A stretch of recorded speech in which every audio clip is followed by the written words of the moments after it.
Quando Michael Porter Jr. assinou um contrato de 5 anos, de 180 milhões de dólares em 2021, os Nuggets pensaram: ei, esse era um cara que acabou de ter uma temporada fantástica. 19 pontos por jogo com eficiência absolutamente elite, uma peça incrível para complementar Jokic. Mais importante, ele provou que pode permanecer saudável. E com 22 anos, ele está destinado a fazer uma melhoria drástica durante a duração deste contrato. Essa era a esperança. Os Nuggets não o pagaram pelo que ele era, mas pelo que ele poderia se tornar. Infelizmente, Porter não fez o salto conforme projetado. Ele ainda não consegue driblar, mal consegue passar a bola e sua defesa é risível. Combinado com a implementação pela NBA do segundo imposto de luxo do avental que penaliza ainda mais as equipes que gastam demais, o resultado? Um candidato ao campeonato que foi prejudicado por vários contratos ruins. Neste vídeo, vamos dar uma olhada em Michael Porter Jr. e outros 5 jogadores de apoio que estão ganhando uma quantia exorbitante de dinheiro, mas o impacto deles em quadra claramente não corresponde aos seus salários. Brook, após um belo roubo de Russell, Porter no canto, fora. Antes do início da temporada de 2024-25, Porter Jr. fez uma declaração assustadora para a mídia. Citação: se não ganharmos este ano, todos sabemos que eles podem ter que desmontar. O que ele não previu, no entanto, é que ele é a razão pela qual os Nuggets precisam desmontar e buscar uma mudança em seu elenco. Enquanto ele permaneceu relativamente saudável enquanto se aproxima de seu auge, ele teve um golpe de azar, uma lesão no ombro de grau 2, projetada para levar mais de um mês para se recuperar. Porter decidiu jogar mesmo assim e ajudar sua equipe nos playoffs. Bem, ajudar é um pouco exagerado. Um Porter debilitado mal conseguia atirar e ele foi um negativo nos 31 minutos por jogo que ele jogou na pós-temporada. Embora a lesão tenha ocorrido em um momento muito infeliz, talvez o maior problema seja que os Nuggets não têm profundidade para começar, então não há ninguém para substituí-lo. Eles até têm Peyton Watson, que joga na mesma posição, mas ele é um jogador completamente diferente de Porter e ele não consegue replicar seu conjunto de habilidades. Com o contrato de Porter, eles nem mesmo conseguem obter um substituto capaz para ele. Isso epitomiza o problema com o qual esta era dos Nuggets tem lutado durante todos esses anos. Ao pagar excessivamente por um jogador de papel como Porter, não é possível melhorar o banco de reservas deles. Ao longo dos anos, Jamal Murray tem sido o cara para quem apontamos nossos dedos. Mas, pelo menos nos playoffs, ele teve performances de nível de superestrela, embora de forma inconsistente, mas ele ainda aparece na maioria das vezes. É Porter Jr., que é o terceiro jogador mais bem pago da equipe, com previsão de ganhar mais de 40 milhões até 2027. No entanto, de todos os titulares, ele tem sido o jogador menos produtivo e mais dispensável durante toda a temporada, mesmo antes de machucar o ombro. Caramba, ainda existem jogos em que ele é colocado no banco no final do quarto período. Agora, se você me perguntasse, Porter Jr. tem o pior contrato de todos os jogadores de apoio da liga?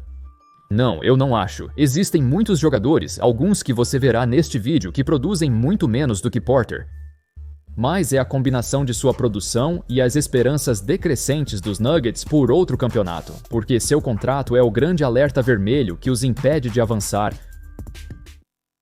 Kyle Kuzma. No primeiro jogo, entre os Bucks e os Pacers, Kyle Kuzma estabeleceu um recorde da NBA, o maior número de minutos jogados por um titular nos playoffs sem registrar uma única estatística. Em 21 minutos, ele conseguiu a também gloriosa linha de estatísticas 0-0-0-0-0, que incluía 0-5 em campo e 0-2 na linha de falta. A maioria dos fãs gosta de chamar isso de Tony Snell. Kuzma passou 21 minutos fazendo exercícios cardiovasculares, e foi neste momento que os Bucks perceberam que cometeram um erro catastrófico. Quando o Milwaukee Bucks trocou o alarmador de longa data e favorito dos fãs, Chris Middleton, uma peça central de sua franquia, sinalizou o início de uma nova era em Milwaukee. Especificamente, isso significava que os Bucks estão dispostos a fazer o que puderem para ajudar Giannis a ganhar outro título. E honestamente, o histórico de lesões de Middleton fez com que ele regredisse constantemente ao longo dos anos. Provavelmente era hora dele ir embora. No entanto, seu substituto deixa muito a desejar.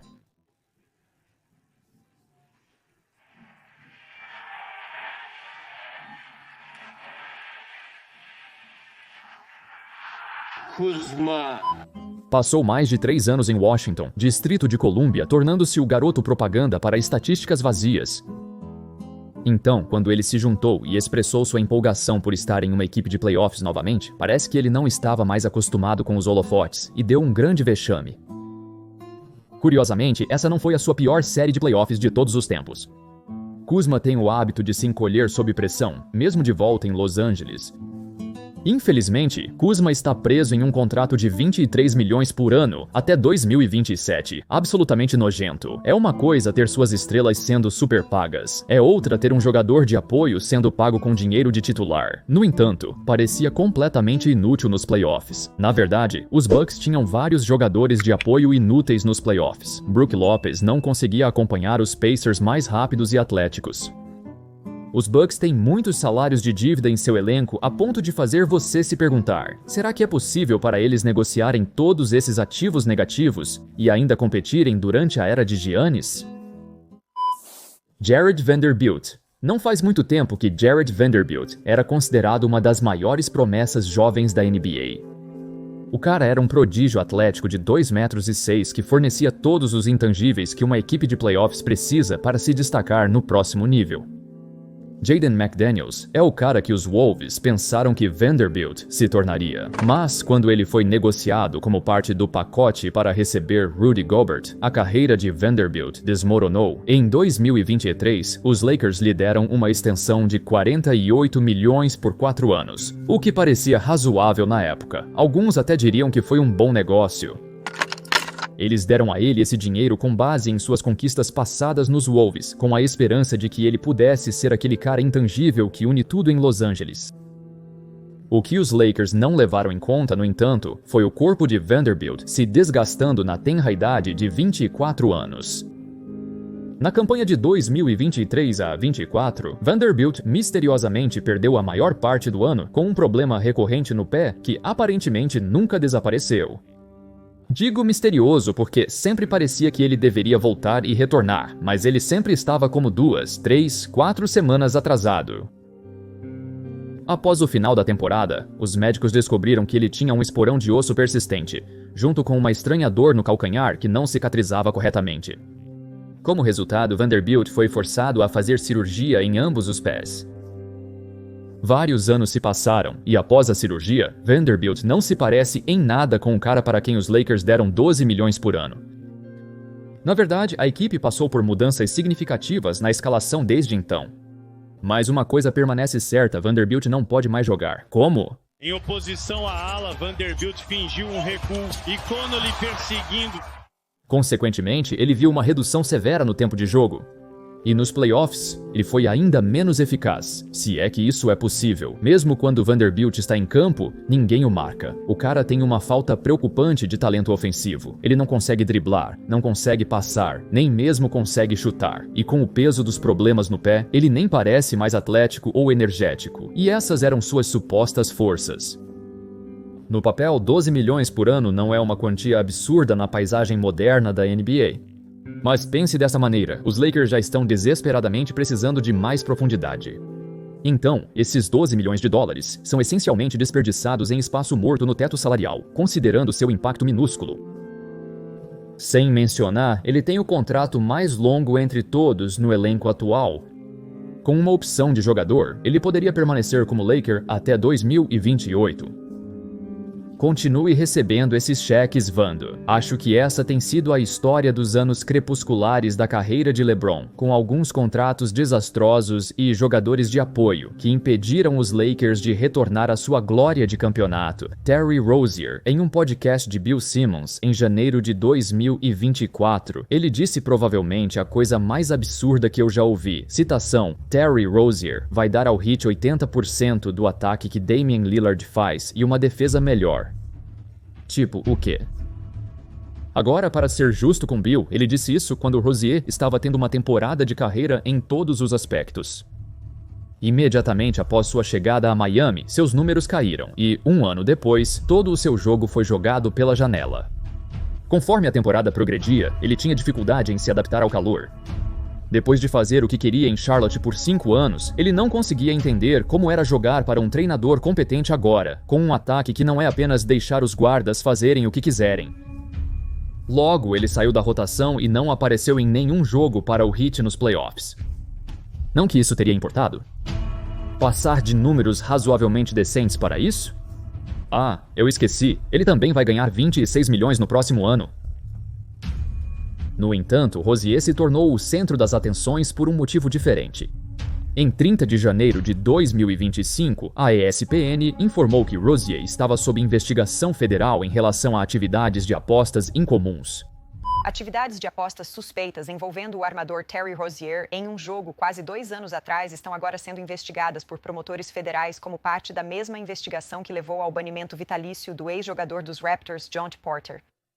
Eles investigaram em um jogo específico em março de 2023, mas a investigação não encontrou muitas evidências.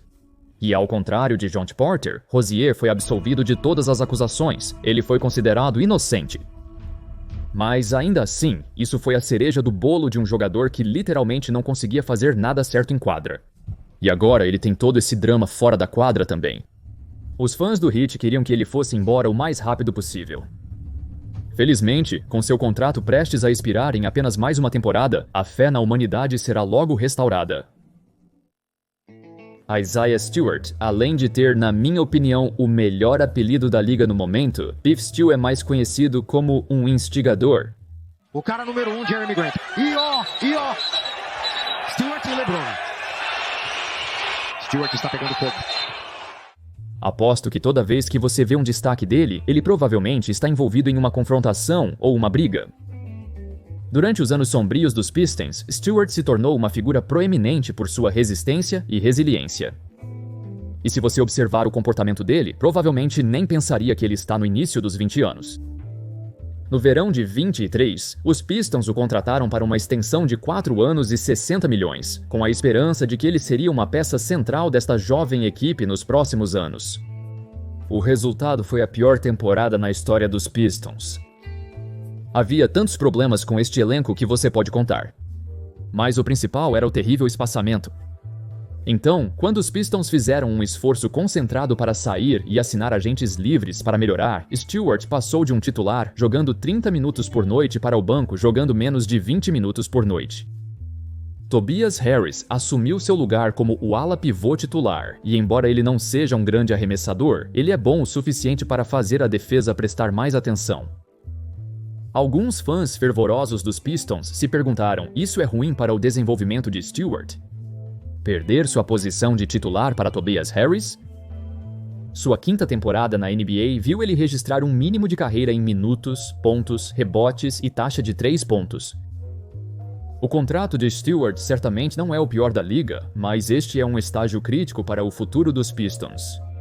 Suas transações durante este período determinarão se eles podem sustentar um competidor de playoff por muitos anos ou se tornarão como os Hawks e permanecerão medíocres.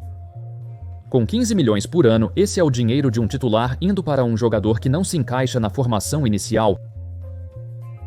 E finalmente, Patrick Williams. Aqui vai um fato divertido. Patrick Williams é o 3º jogador mais bem pago do Chicago Bulls, ganhando 18 milhões por ano até 2029. Houve 22 jogadores diferentes que jogaram pelo menos uma partida pela equipe na temporada de 2024. 25. Desses 22 jogadores, Patrick Williams ficou com o pior plus-minus e as menores ações de vitória por 48 minutos. O cara é possivelmente o pior jogador desta equipe. Ainda assim, ele está ganhando 18 milhões por ano e jogando mais de 25 minutos por partida.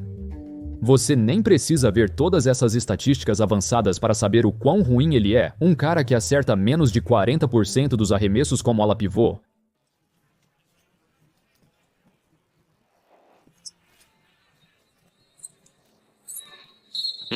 Ele não consegue pegar rebotes, seu arremesso de 3 pontos caiu, e é seguro dizer, como a 4ª escolha do draft de 2020, Patrick Williams é um fracasso. É honestamente impressionante como os Bulls ainda permaneceram uma equipe média por todos esses anos, considerando que eles tiveram esse enorme prejuízo prejudicando-os ativamente. Ele pode ser o pior jogador de toda a liga se você considerar a quantidade de dinheiro que ele está ganhando e sua produção real em quadra. O cara tem um impacto negativo em todos os aspectos. Do lado positivo, os Bulls não estão tentando ganhar o campeonato. Parece que a diretoria deles está satisfeita em esgotar os jogos em casa ano após ano e manter o status quo. Eles tiveram a maior presença na liga por 4 temporadas seguidas, tudo graças ao legado que o grande Michael Jordan deixou para trás. Obviamente, isso gera um conflito de interesses, porque os fãs dos Bulls claramente não estão satisfeitos com este time. Negociar Zach LaVine e DeMar DeRozan foi a melhor coisa que eles poderiam ter feito, porque indica que os Bulls estão tentando seguir em frente e começar de novo.